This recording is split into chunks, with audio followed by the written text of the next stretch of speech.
খুলি না, আমরা মুখ খুলি না এই জন্য যে আমরা ডক্টর ইউনূসকে বসার সময় সম্মতি বিএনপি সম্মতি দিয়েছিল। এখন ডক্টর ইউনূসকে বিএনপি গত 29 তারিখে বলছে প্রতারক, উনি প্রতারণা করেছেন। দেখুন ডক্টর ইউনূস ক্ষমতায় বসার ক্ষেত্রে কার কার সম্মতি ছিল? ছাত্রদের সম্মতি ছিল। ছাত্ররা গত মাসের মাঝামাঝি বলছে ইউনূস প্রতারক, বিএনপি বলল প্রতারক। আর থাকলো কে? উনার সাথে আমাদের জাহাঙ্গীর গেটের সাথে উনার দূরত্ব ক্রমশই বাড়ছে।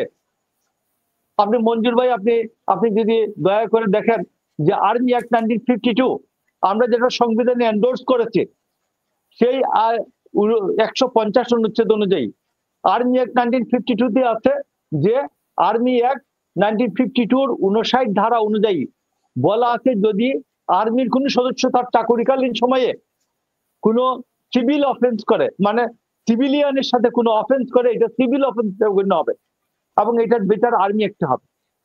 আপনি এই যে গত 21 তারিখে এদেরকে আনলেন, আজকে 7 তারিখ, এই 10-15 দিনে তো বিচার হয়ে যাওয়ার কথা। আপনি মার্শাল কোর্টে ছেড়ে দিলে এতদিন বিচার হয়ে যেত। আপনার তো বিচার করার উদ্দেশ্য নাই। আপনি উদ্দেশ্য হলো আমার স্বাধীনতা সার্বভৌমত্বের প্রতীক আর্মিকে আপনি মেলাইন করা। এদের বিরুদ্ধে এখানে ওপেন কোর্টে, সিভিল কোর্টে, ওপেন কোর্টে সাক্ষী হবে, প্রমাণ হবে, বিচার হবে।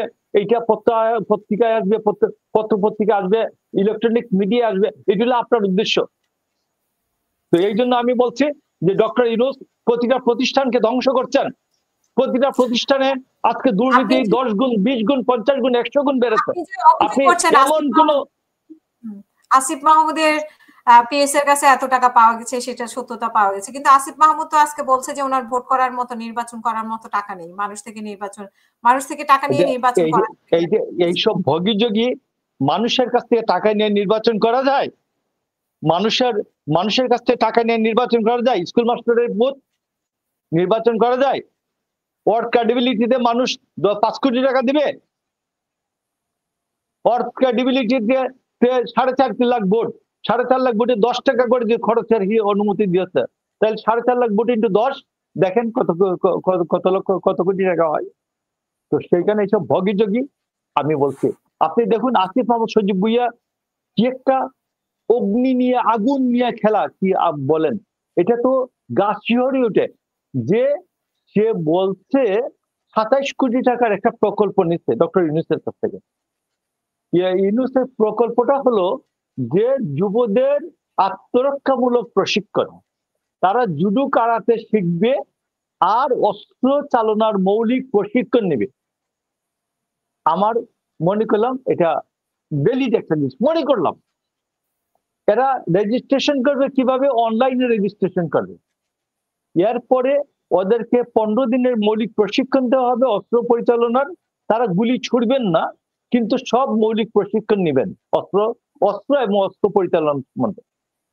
আমি বলছি আমার বিশ্ববিদ্যালয় এবং কলেজগুলি, স্কুলগুলিতে বিএনসিসি আছে না, বাংলাদেশ ন্যাশনাল ক্যাডেট কোর, যাদের পরিচালনার দায়িত্বে থাকেন একজন মেজর অথবা লেফটেন্যান্ট কর্নেল।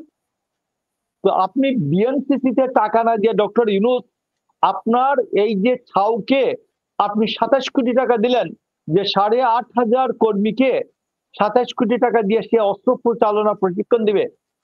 এটা কত বড় আত্মঘাতী হতে পারে। এখানে জঙ্গি গোষ্ঠী ঢুকে যেতে পারে, এখানে উগ্রপন্থীরা ঢুকে যেতে পারে। ঢুকে গিয়ে এইরকম প্রশিক্ষণ নিয়ে এখান থেকে মৌলিক ট্রেনিং এর কার্ড নিয়ে ঘুরবে, সে বলবে আমি তো হইলাম দেশের স্বেচ্ছাসেবক, আমি মৌলিক ট্রেনিং নিচ্ছি অস্ত্র পরিচালনার, আমার কাছে আমার একটা অস্ত্র দেন, লাইসেন্স দেন। তো এই যে আত্মঘাতী ব্যাপার, ডক্টর ইউনূসের যে আত্মঘাতী ব্যাপার, এই যে এইগুলো থামাচ্ছেন না কেন আমি বুঝতেছি না।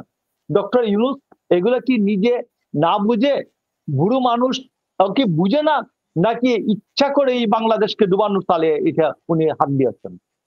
ধন্যবাদ।